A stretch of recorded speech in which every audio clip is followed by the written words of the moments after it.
Del sufrimiento emergieron las almas más fuertes. Los caracteres sólidos tienen cicatrices. Con esta frase damos inicio a nuestra sesión de hoy, en la cual empezaremos a tratar la unidad 6, estructuras de datos. Empezaremos por definir nuestra agenda. Y para el día de hoy traemos el objetivo de nuestra sesión de clase, una breve introducción a lo que son las estructuras de datos y luego daremos inicio a lo que es el marco conceptual. El objetivo de nuestra sesión de hoy es conceptualizar el uso y manejo de las estructuras de datos. Tenemos entonces como una breve introducción, podemos decir que en la mayoría de las ocasiones que se nos presenta un problema, para poder resolverlo tenemos que manejar muchos datos del mismo tipo. Por ejemplo, cuando hablamos de los nombres de los estudiantes, de las notas de los estudiantes de la asignatura de lógica y algoritmos, cuando hablamos de las notas del primer examen o hablamos de salarios de empleados de una empresa X, estamos hablando que manejaremos una cantidad no determinada de información que es del mismo tipo. Hasta hoy hemos manejado esto o lo hemos tratado en el curso, podemos decir que con las estructuras repetitivas.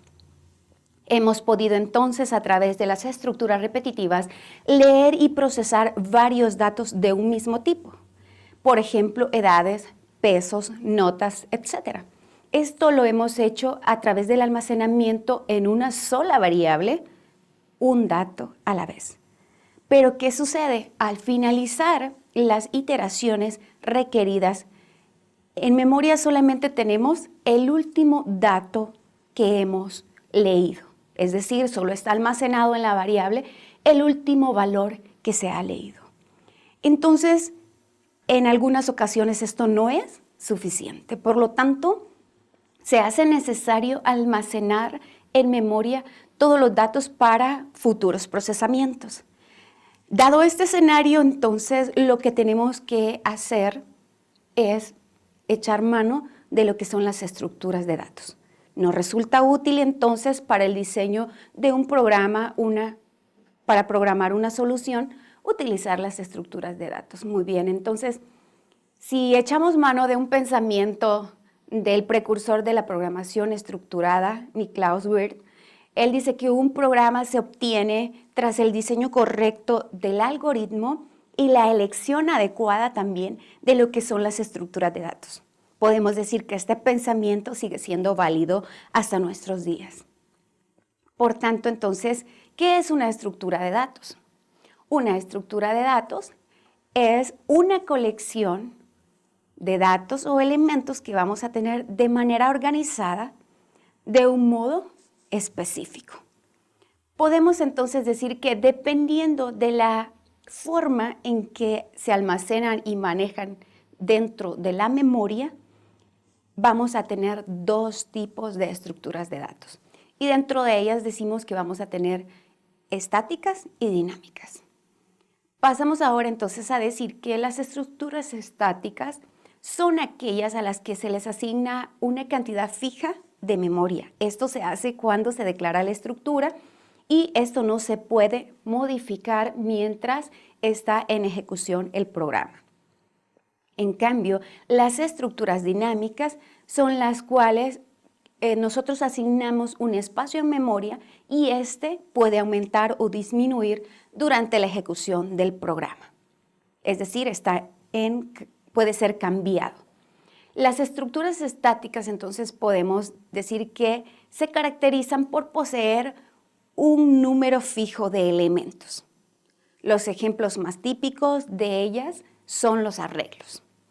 Los arreglos y además los registros de archivos. Un registro es una estructura que almacena datos de una sola entidad. Una ventaja muy importante que tenemos con las estructuras de datos estáticas es que poseen una gran rapidez de acceso a cada elemento de manera individual en la estructura. Pero como en todo existen ventajas y desventajas, también vamos a citar La desventaja más importante, podríamos decir, o más relevante que tenemos, la cual es la necesidad de tener que definir el número máximo de elementos que podrá tener la estructura. Antes de iniciar la ejecución del programa, debe quedar ya sentado, debe quedar ya definido el tamaño o más bien el número de elementos que tendrá nuestra estructura. Bien, ahora pasamos a definir lo que son las estructuras de datos dinámicas. Dentro de ello podemos decir que contienen una cantidad de elementos que pueden variar durante la ejecución del programa. De ahí decimos que son dinámicas porque pueden ser modificados el número de elementos que poseen. La ventaja principal o relevante que podemos mencionar es precisamente la posibilidad de poder aumentar o disminuir en tiempo de ejecución el número de elementos que componen a esta estructura. Pero como decimos anteriormente, siempre hay una desventaja que es necesario considerar. Y esta es la lentitud en el acceso, ya que normalmente se realiza de una forma secuencial.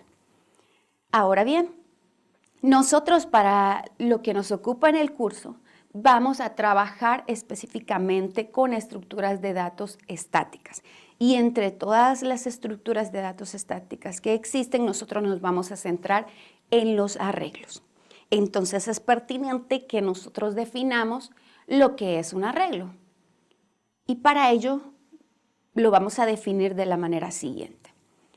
Un arreglo es una secuencia de espacios en memoria principal, o sea, memoria RAM, a las que en primera instancia se puede acceder directamente.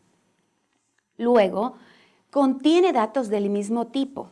Estos pueden ser real, entero u otro tipo de dato. Pueden además ser seleccionados de manera individual mediante el uso de subíndices. En otras palabras, un arreglo es una estructura de datos de tamaño constante que puede almacenar un conjunto de datos del mismo tipo, es decir, es homogénea, y tiene las siguientes características. Tiene un único identificador o nombre de variable que representa todos los elementos. Y estos se diferencian unos de otros por medio de uno o varios subíndices. Otra característica es que permite el acceso a sus elementos individualmente o a todos ellos las veces que sean necesarias. Estos arreglos también tienen una clasificación y los arreglos los podemos clasificar de acuerdo a la organización que le demos a los datos. Esto dentro de la memoria, por supuesto. Para ordenarlos se utilizan subíndices y de acuerdo al número de subíndices que nosotros utilicemos en ese arreglo, hablamos de la dimensión del mismo. Por lo tanto, vamos a hablar entonces de que existen arreglos unidimensionales, es decir, con una sola dimensión o subíndice. Y esto los vamos a llamar también o los vamos a denominar vectores. Lo vamos a representar de la manera que vemos ahí. Estamos diciendo que el vector A tiene los elementos almacenados en memoria 2, 0, 8, menos 2, 1 y 10. Y los números que vemos resaltados en color rojo hacen referencia a los subíndices del vector o de este arreglo unidimensional. Por tanto, decimos que el arreglo A contiene 6 elementos.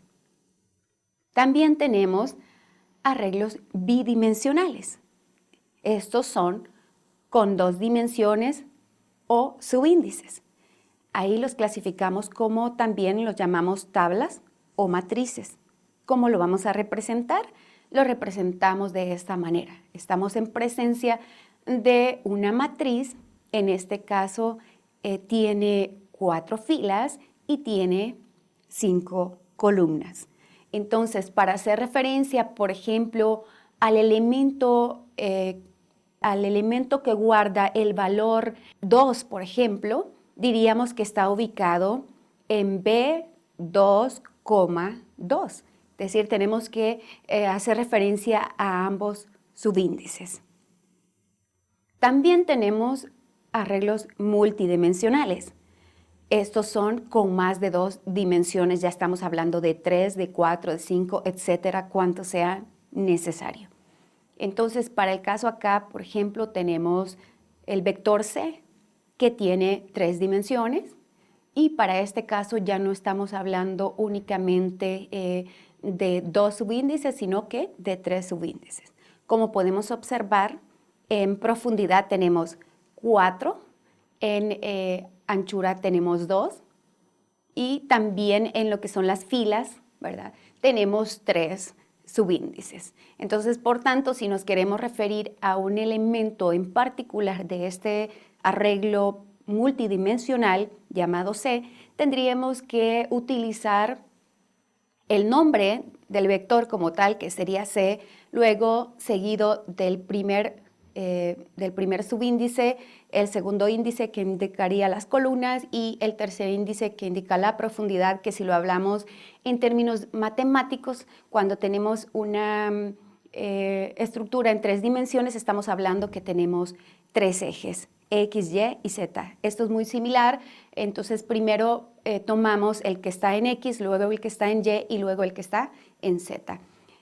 De esa manera podemos asemejarlo para que se nos haga una fácil comprensión de lo que consiste un arreglo multidimensional, en este caso particular en 3 dimensiones.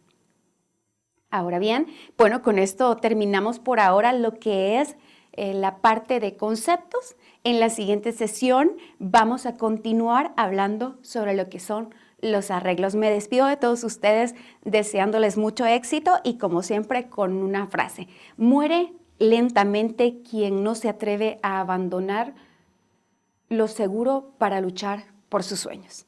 Sigamos luchando por nuestros sueños. Esta es una hermosa frase y recomendación de Jesús Quintero. Nos vemos en la próxima sesión.